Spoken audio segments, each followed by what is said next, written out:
Friday. Why do we say Good Friday? Because 2000 years ago, Jesus came to this world, being a God, the Son of God, died on the cross of Calvary for your sins, my sins, for the sins of all humanity, that include 1 billion Hindus, 1.4 billion Muslims, and the rest of the world. He's not just a Christian God. Jesus was not even a Christian. He was a Jew. He's not a Hindu.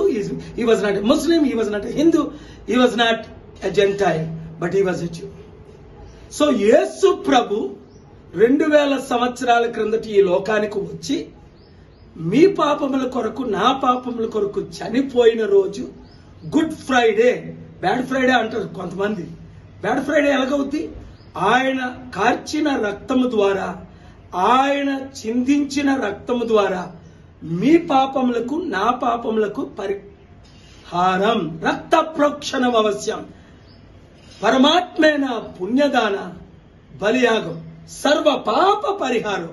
రక్త ప్రోక్షణం అవశ్యం. తద్రక్తం పరమాత్మైన పుణ్యదాన బలియాగం.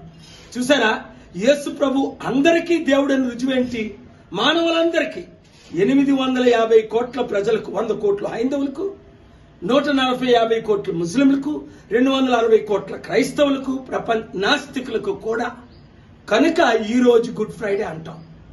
మీరు యేసుని నమ్ముకోండి, మతం మార్చకండి, religion మార్చకండి, పేరు మార్చకండి.